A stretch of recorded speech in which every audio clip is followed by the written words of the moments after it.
اعوذ باللہ من الشیطان الرجیم بسم اللہ الرحمن الرحیم۔ السلام علیکم ورحمۃ اللہ وبرکاتہ۔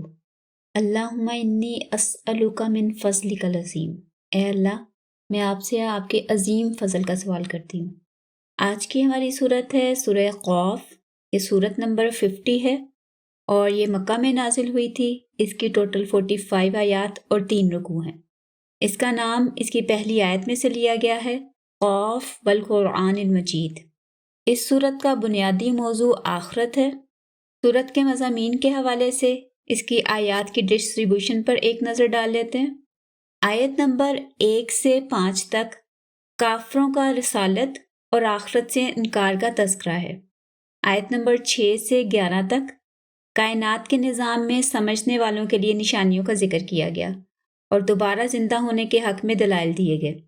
آیت نمبر 12 سے 14 تک رسولوں کو جھٹلانے پر پچھلی قوموں کی ہلاکت کا تذکرہ ہے۔ آیت نمبر 15 میں دوبارہ زندہ کرنے پر اللہ کا اختیار بیان کیا گیا، اور آیت نمبر 16 میں اللہ کی صفت خلاقی اور لامحدود علم کی طرف اشارہ ہے۔ آیت نمبر 17 سے 18 تک انسان کی باتیں اور اعمال لکھنے والے فرشتوں کا ذکر ہے۔ آیت نمبر 19 سے 29 تک موت اور دوبارہ زندہ ہونے کی حقانیت بیان کی گئی اور اللہ کے سامنے حاضری کے وقت کافروں کا انجام اور حال بتایا گیا۔ آیت نمبر 30 سے 35 تک جہنم سے اللہ کا کلام کرنا اور مومنوں کی صفات اور بے حساب اجر کا بیان ہے۔ آیت نمبر 36 سے 45 تک دوبارہ جی اٹھنے کا انکار کرنے والوں کو تنبیہ کی گئی ہے اور نبی صلی اللہ علیہ وآلہ وسلم کے لیے کچھ ہدایات ہیں۔ اس صورت کا آغاز بھی قرآن کے ذکر سے ہوا ہے اور اختتام میں بھی قرآن کے بارے میں بات ہے کہ قرآن کے ذریعے لوگوں کو نصیحت کرتے ہیں۔ یہ صورت مکہ میں اس وقت نازل ہوئی تھی جب کفار کی طرف سے مخالفت تو شروع ہو گئی تھی، مگر ابھی ظلم و ستم شروع نہیں ہوا تھا۔ روایات سے معلوم ہوتا ہے کہ نبی صلی اللہ علیہ وآلہ وسلم یہ صورت اکثر فجر، جمعے اور عید کی نماز میں پڑھا کرتے تھے۔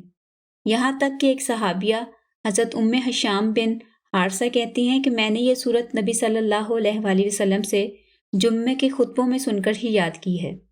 اس سے ہمیں یہ پتہ چلتا ہے کہ یہ صورت نبی صلی اللہ علیہ وآلہ وسلم کی زندگی میں کتنی اہمیت رکھتی تھی۔ اس لیے نبی صلی اللہ علیہ وآلہ وسلم چاہتے تھے کہ اس کے مضامین لوگوں تک پہنچیں بلکہ ازبر ہو جائیں۔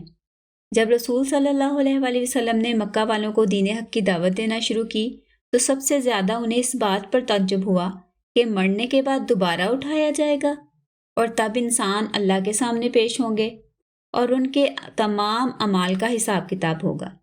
کافر اس بات کو ماننے کے لیے تیار نہ تھے کہ صدیوں سے مرے ہوئے انسان کس طرح دوبارہ زندہ ہوں گے اور وہ اپنے سارے اعمال کا حساب کتاب دیں گے، یعنی وہ آخرت کا انکار کرتے تھے۔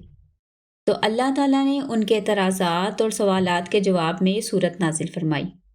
اس میں چھوٹی چھوٹی آیات ہیں جن میں آخرت کے حوالے سے دلائل دیے گئے ہیں، اور اللہ تعالیٰ نے یہ بات واضح کر دی کہ تمہاری عقل میں یہ بات آئے یا نہ آئے، یعنی تم اسے مانو یا نہ مانو، یہ ایک اٹل حقیقت ہے جو کہ بدل نہیں سکتی۔ اس کے بعد اللہ کے لامتناہی علم کی طرف اشارہ کیا گیا کہ سب کچھ اللہ کے علم میں ہے کہ کون انسان کہاں پر مرا ہے اور اس کے جسم کے اعضاء کہاں پڑے ہیں۔ اللہ قیامت کے دن ان سب کو جمع کرنے پر قادر ہے اور وہ ضرور انہیں زندہ کر کے حاضر کرے گا، اور پھر یہ اپنے جھٹلانے کا مزہ چکھیں گے۔ اس صورت میں سب سے پہلے کافروں کے آخرت اور رسالت کے انکار کا ذکر کیا گیا، اور پھر دوبارہ زندہ کیا جانے کے حوالے سے دلائل دیے گئے، اور اس کے بعد رسالت کے انکار کے حوالے سے پچھلی قوموں کی ہلاکت کا ذکر کیا گیا، جن میں قوم نوح، اصحاب رس، قوم سمود، قوم عاد، فرعون، اصحاب لوط، اصحاب ایقا اور قوم تبع کا ذکر ہے کہ ان سب قوموں نے رسولوں کو جھٹلایا تھا، تو ان کے جھٹلانے پر اللہ تعالیٰ کی طرف سے عذاب نازل ہوا تھا۔ پھر اللہ کے اختیارات کے بارے میں بتایا گیا کہ وہ دوبارہ زندہ کرنے پر قادر ہے، کیونکہ پہلی دفعہ بھی اسی نے پیدا کیا تھا اور وہ ہر طرح کا پیدا کرنا جانتا ہے۔ اس کے بعد یہ بتایا گیا کہ اللہ انسان کا خالق ہے اور وہ اس کی ہر سوچ اور ہر کام کے بارے میں جانتا ہے۔ مطلب انسان کے دل میں جو خیالات بھی آتے ہیں یا وسوسے پیدا ہوتے ہیں، اللہ کو وہ سارے بھی پتہ ہیں۔ وہ تو ہماری شے رگ سے بھی زیادہ قریب ہے۔ اس کے بعد 2 فرشتوں کے بارے میں بتایا گیا جو ہر وقت انسان کے ساتھ موجود رہتے ہیں، کہ جو لفظ بھی وہ بولتا ہے یا جو عمل بھی وہ کرتا ہے وہ اس کو لکھتے جاتے ہیں۔ مطلب اس کے ہر کام کا ایک لکھا ہوا ثبوت تیار ہو رہا ہے۔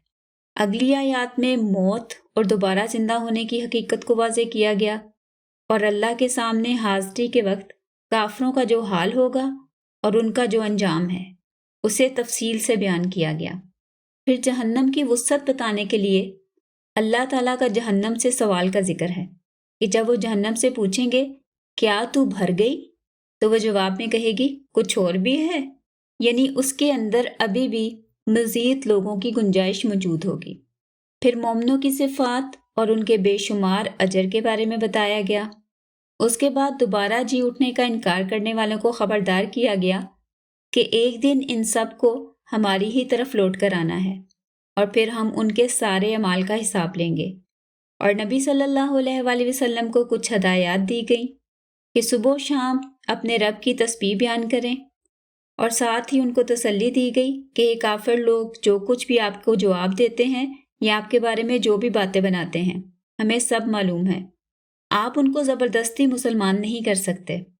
اور پھر سورت کے آخر میں نبی صلی اللہ علیہ وآلہ وسلم کو ایک ہدایت دی گئی کہ قرآن کے ذریعے آپ لوگوں کو نصیحت کرتے رہیں، خاص طور پر وہ لوگ جو قرآن کی نصیحت سے ڈرتے ہیں۔ اب اس سورت کی تھوڑی سی اہم آیات کو ڈسکس کر لیتے ہیں۔ آیت نمبر 16 سے آیت نمبر 35 تک یہ بہت اہم آیات ہیں۔ اس میں انسان کے اندر جو وسوسے پیدا ہوتے ہیں اس کے بارے میں ذکر ہے، اور جو ہمارے 2 فرشتے ہمارے ساتھ ہوتے ہیں ان کے بارے میں ہے، موت کا ذکر ہے، اور پھر موت کے بعد کے حالات بتائے گئے، قیامت والے دن جب دوبارہ اٹھایا جائے گا اس کی ڈیٹیل ہے۔ تو میں چاہ رہی تھی آپ لوگوں سے آیت کے حساب سے ڈسکس کروں۔ اس کا شروع ہوتا ہے وَلَقَدْ خَلَقْنَا الْإِنسَانَ وَنَعْلَمُ مَا تُوَسْوِسُ بِهِ نَفْسُهُ، کہ یقیناً ہم نے ہی انسان کو پیدا کیا ہے اور جو کچھ وسوسے اس کے دل میں آتے ہیں ہم وہ سب جانتے ہیں۔ وَنَحْنُ أَقْرَبُ إِلَيْهِ مِنْ حَبْلِ الْوَرِيدِ، اور ہم اس کے شارک سے بھی زیادہ قریب ہیں۔ إِذْ يَتَلَقَّى الْمُتَلَقِّيَانِ عَنِ الْيَمِينِ وَعَنِ الشِّمَالِ قَعِيدٌ، اور جب اس کے ساتھ جو رہنے والے فرشتے ہیں رائٹ سائڈ پہ، یمین یعنی دائیں طرف، اور شمال لیفٹ سائڈ پہ۔ ما یلفظ من قول، کہ وہ کوئی بات جو ہے وہ الفاظ کی شکل میں ادا نہیں کرتا، الا لدیہ رقیب عتید، کہ اس کے پاس ایک تیار رہتا ہے لکھنے والا۔ اور پھر موت کے بارے میں بتایا گیا وجاءت سکرۃ الموت بالحق، اور پھر موت آ جاتی ہے حق کے ساتھ، یعنی ہر کسی کو موت آنی ہے، اور جب موت آئے گی ذالک ما کنت منہ تحید، یہ وہی ہے جس سے تو بھاگا کرتا تھا، یعنی جسے تو اوائڈ کرتا تھا، اس کے بارے میں ذکر کرنا بھی پسند نہیں کرتا تھا۔ پھر قیامت کے بارے میں آ گیا ذکر آگے وَنُفِخَ فِي الصُّورِ، کہ جب سور میں پھونکا جائے گا، ذَلِكَ يَوْمُ الْوَعِيدِ، یہ وہی دن ہے جس کا وعدہ کیا جاتا تھا، جس کی تمہیں وعید دی جاتی تھی۔ وَجَاءَتْ كُلُّ نَفْسٍ مَعَهَا سَائِقٌ وَشَهِيدٌ، اور اس دن ہر جان کے ساتھ ایک ہانکنے والا ہوگا اور ایک گواہ موجود ہوگا۔ لَقَدْ كُنْتَ فِي غَفْلَةٍ مِّنْ هَٰذَا، اس ساری چیزوں کے بارے میں تو غفلت میں پڑا ہوا تھا۔ فَكَشَفْنَا عَنْكَ غِطَاءَكَ فَبَصَرُكَ الْيَوْمَ حَدِيدٌ، بس ہم نے آج تمہاری آنکھوں سے وہ پردہ ہٹا دیا، اور آج تمہاری نظر لوہے کی طرح تیز ہے، یعنی جیسے تلوار بنی ہوتی نا لوہے کی تیز، تلوار جیسی تیز، جیسے ہم عام زبان میں بھی کرتے ہیں کہ کینچی جیسی تیز زبان ہے اس کی، تو یہاں پہ بھی یہ کہا گیا کہ اس کی نظر لوہے کی طرح تیز ہوگی، یعنی سب کچھ نظر آ رہا ہوگا۔ وَقَالَ قَرِينُهُ هَٰذَا مَا لَدَيَّ عَتِيدٌ، تو ہمارا جو فرشتہ ہمارے اعمال لکھ رہا تھا وہ اللہ تعالیٰ سے کہے گا کہ یہ اس کی ساری جو کرتوتیں ہیں نا وہ میرے پاس لکھی ہوئی تیار ہیں۔ القیٰ فی جہنم کل کفار عنید، تو اللہ تعالیٰ کہیں گے کہ سارے جتنے بھی کافر ہیں، نفرت رکھنے والے، ان سب کو جہنم میں ڈال دیں۔ مناع للخیر معتد مریب، جو خیر کو روکتا تھا اور شک کرنے والا تھا، حد سے نکلنے والا۔ الذی جعل مع اللہ الہا آخر، وہ جو اللہ کے ساتھ شریک بناتا تھا۔ فَأَلْقِیَاهُ فِی الْعَذَابِ الشَّدِیدِ، ان دونوں کو شدید سخت عذاب میں ڈال دو۔ اللہ تعالیٰ ہمیں ہر قسم کے عذاب سے محفوظ رکھے۔ قال قرینہ، تو اس کا ساتھی کہے گا ربنا ما طغیتہ، میں نے تو نہیں اس کو بہکایا تھا میرے رب، ولیکن کانا فی ضلال بعید، بلکہ یہ خود ہی دور کی گمراہی میں تھا۔ قال، تو اللہ تعالیٰ کہیں گے، فرمائیں گے لا تختصموا لدی، کہ اب میرے سامنے جھگڑا نہ کرو، وقد قدمت الیکم بالوعید، بے شک میں نے تمہاری طرف یہ وعید بھیج دی تھی پہلے ہی کہ تمہیں اپنے اعمال کا حساب کتاب دینا ہے۔ ما یبدل القول لدی، اور میرے پاس باتیں بدلہ نہیں کرتی، وما انا بظلام للعبید، اور نہ ہی میں اپنے بندوں پر ظلم کرنے والا ہوں۔ یوم نقول لجہنم، جس دن ہم جہنم سے پوچھیں گے حل امتلاتی، کیا تو بھر گئی، وتقول حل من مزید، تو وہ کہے گی کچھ اور بھی ہے، وَأُزْلِفَتِ الْجَنَّةُ لِلْمُتَّقِينَ غَيْرَ بَعِيدٍ، اب یہاں پہ نیک لوگوں پرہیزگاروں کا انجام بتایا جا رہا ہے کہ اس دن جنت ان کے قریب کر دی جائے گی، بالکل بھی دور نہیں ہوگی۔ هَذَا مَا تُوعَدُونَ لِكُلِّ أَوَّابٍ حَفِيظٍ، یہ ہے وہ جس کا وعدہ کیا جاتا تھا ہر بار بار پلٹنے والے اور حفاظت کرنے والے، یعنی اپنے اعمال کی جو حفاظت کرتا تھا، اپنے ایمان کی حفاظت کرتا تھا۔ من خشی الرحمن بالغیب، جو اللہ سے بن دیکھے ڈرتا تھا، وجاء بقلب منیب، اور جو بار بار لوٹ کے آنے والے دل، یعنی جو اللہ کی طرف رجوع کرنے والے دل کو لے کر آئے گا، اسے کہا جائے گا ادخلوها بسلام، کہ اس جنت میں سلامتی اور پیس کے ساتھ داخل ہو جاؤ۔ اللہ تعالیٰ ہمیں ان لوگوں میں شامل فرما لے، آمین۔ ذالک یوم الخلود، یہ ہمیشہ داخل ہونے کا دن ہے۔ لہم ما یشاؤون فیہا ولدینا مزید، اور اس کے اندر ان کے لیے وہ سارا کچھ ہوگا جو وہ چاہیں گے، بلکہ ہماری طرف سے مزید بھی ہوگا۔ اور پھر اس کے بعد اس کی ایک آیت ہے، آیت نمبر 37، اس میں یہ کہا گیا انا فی ذالک لذکر لمن کان لہ قلب او القی السمع وہو شہید، کہ یہ جو قرآن ہے، اس کی جو آیات ہیں، اس میں نصیحت ہے ہر اس بندے کے لیے جس کے پاس دل ہو یا جو کان لگا کے سنے، یعنی دھیان سے سنے، اور وہ ہوا شہید، اور وہ اس کی گواہی دے یا وہاں موجود رہے۔ جیسے ہوتا ہے نا، ہم کئی دفعہ فزیکلی ایک جگہ پر موجود ہوتے ہیں لیکن مینٹلی وہاں پہ نہیں ہوتے، تو یہاں پہ یہ بتایا جا رہا ہے کہ وہ پورے طریقے سے، یعنی توجہ کے ساتھ اس کو سنے، تو اس کے اندر، قرآن کے اندر نصیحت موجود ہے۔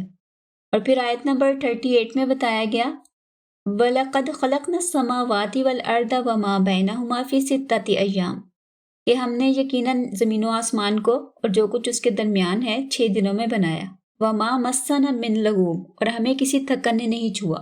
یہ وہی کانسیپٹ جو کچھ لوگوں کا ہے کہ شاید اللہ تعالیٰ تھک گئے تھے اور 7ویں دن انہوں نے ریسٹ کیا، اس کا یہاں پہ تردید کی گئی ہے، نہیں اس کا انکار کیا گیا۔ اور پھر اس کے بعد آیت نمبر 39 میں 2 احکامات ہیں۔ فَاصْبِرْ عَلَىٰ مَا يَقُولُونَ، کہ جو کچھ یہ باتیں کرتے ہیں اس پر آپ صبر کریں۔ وَسَبِّحْ بِحَمْدِ رَبِّكَ قَبْلَ طُلُوعِ الشَّمْسِ وَقَبْلَ الْغُرُوبِ، اور اپنے رب کی سورج نکلنے سے پہلے اور سورج غروب ہونے سے پہلے تسبیح اور حمد بیان کریں۔ تو یہ تھی ہماری سورہ قاف کا خلاصہ اور اس کے حوالے سے کچھ اہم آیات۔ اس کے ساتھ ہی آج کا لیسن فنش کرتے ہیں۔ سبحانک اللہم و بحمدک، نشہد ان لا الہ الا انت، ونستغفرک ونتوب الیک۔